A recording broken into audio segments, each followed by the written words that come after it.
Hola, buenas tardes, soy Paco, pertenezco al equipo técnico del grupo de Irene García. Hoy me gustaría hablaros sobre la ira. La ira es una de las emociones que causa mayores contratiempos y mayores disgustos a las personas. Es una emoción primaria y como tal tiene un carácter evolutivo y enfocado a la supervivencia. Es decir, a lo largo de nuestra evolución la hemos utilizado en situaciones concretas en las que necesitábamos esa emoción para salir victorioso ante situaciones que estaban relacionadas con la amenaza a la integridad personal. También como emoción primaria pues tiene una función de autoconocimiento y una función de relación con el entorno. Otras emociones primarias pueden ser, por ejemplo, la tristeza. La tristeza sería introspectiva, reflexiva. La alegría, que podría ser expansiva y constructiva. Y ahí tenemos la ira, que es explosiva y destructiva. ¿Qué consecuencias tiene esto? Que al ser explosiva y destructiva, si la persona no la regula apropiadamente, tendremos unas consecuencias muy negativas, tanto a nivel personal como a nivel de relaciones con el entorno y de consecuencias sobre los demás. Al ser explosivas de alta intensidad, ¿qué quiere decir? Que si no se canaliza adecuadamente, esta explosión y esta intensidad conlleva muchos sesgos y muchos errores de interpretación, que puede llegar al final pues, a una escalada de tensión y que puede derivar en un comportamiento de agresión. También, al ser de alta intensidad, si la regulamos apropiadamente, pues va a desaparecer rápidamente al poco tiempo. La función de la ira. La ira tiene dos funciones. Una función que es adaptativa, en la cual si la utilizamos adecuadamente tiene unos beneficios y unas consecuencias funcionales. Esta función adaptativa puede venir, por ejemplo, cuando necesitamos una energía extra para afrontar una situación donde la supervivencia está en juego. Es decir, se produce una amenaza para la integridad de la persona, la ira nos aportaría esa energía, esa agresividad extra para salir airosos de esa situación. Eso está bien en situaciones muy concretas y muy limitadas, sobre todo ahora mismo en nuestra cultura pues no se ven con cierta probabilidad, ¿no? Puede pasar, pero no suele. Pero sin embargo, si la estamos utilizando de forma desadaptativa, como una forma de catarsis, como una forma de liberar la frustración, como una reacción ante la ansiedad, ante el estrés, o también como una forma de manipulación sobre nuestro entorno y sobre las personas que nos rodean, aplicando ese miedo, ¿no? Y ganando autoridad y ese falso respeto. Vamos a ver ahora los componentes de la ira, porque es importante aprender a reconocerlas y anticiparlas. En la ira se produce una escalada de tensión, lo que el factor desencadenante es una ruptura de las expectativas. Yo estoy pensando, yo quiero conseguir algo, espero que pase algo que no ocurre, o un bloqueo de un objetivo, estoy enfocado a conseguir algo y de repente algo se me pone por delante o alguien, entonces lo interpreto como una barrera y como una satisfacción de la necesidad que no se cubre, es decir, necesito algo, alguien o alguna situación me lo impide y a partir de ahí pues se desencadena esa reacción, ¿no? Entonces se produce una frustración y esta frustración nos lleva a una serie de pensamientos e interpretaciones. Estos pensamientos e interpretaciones son los que nos van a llevar a la ira. ¿Por qué? Porque el principal detonante de la ira es la interpretación que hago. Es decir, esta persona, el comportamiento de esta persona me ha provocado que yo me sienta de esta forma. Es más, cuando llevamos la ira ya a los extremos, pensamos que la otra persona incluso lo ha hecho conscientemente, voluntariamente.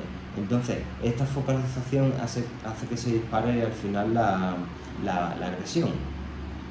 Entonces, os voy a dar una serie de recomendaciones enfocadas a que sobre todo la identifiquéis y luego un par de técnicas muy sencillas.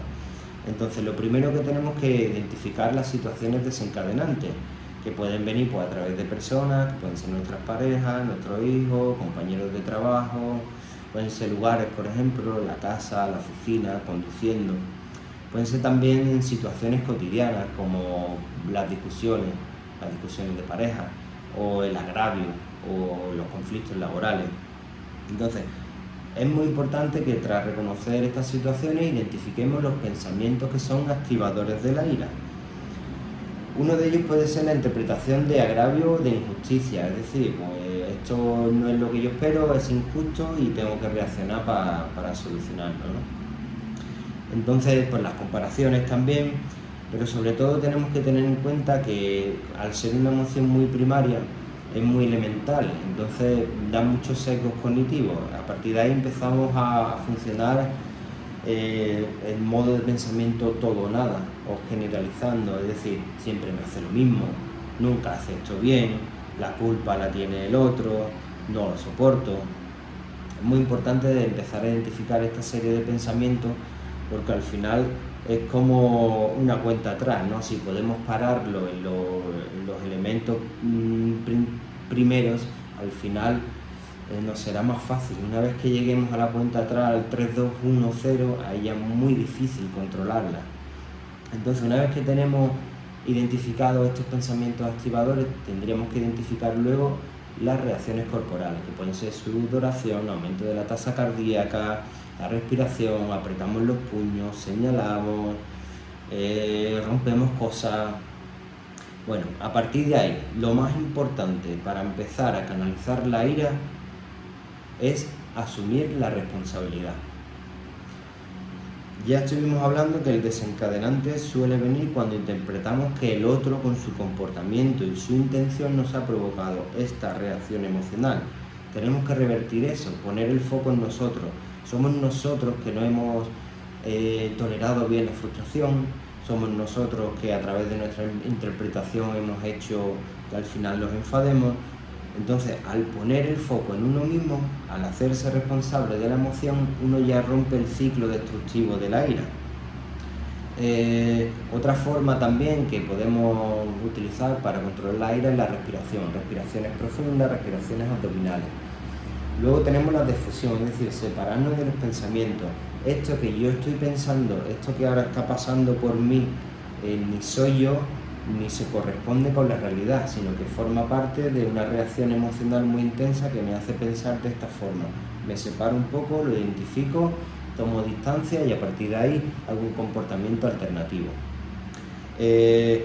Otra de las técnicas que podemos utilizar, por ejemplo, es el tiempo fuera.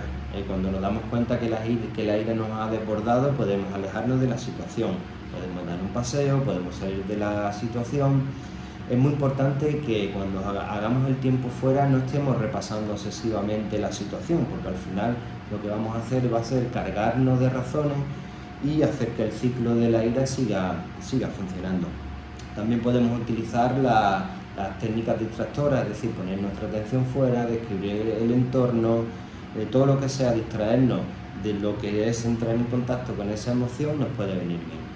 Luego está la técnica del semáforo, es decir, tengo 3 colores, en el verde, por ejemplo, he iniciado una discusión, pero estoy tranquilo, contemplo el punto de vista del otro, me hago entender con buenas palabras, hasta ahí bien, puedo seguir. Luego está el ámbar, ahí el ámbar ya empiezo a frustrarme, ya empiezo a empezar a sentir que el otro no me está acompañando, que el otro no me está dando la razón, ahí nos empezamos a cargar de razones.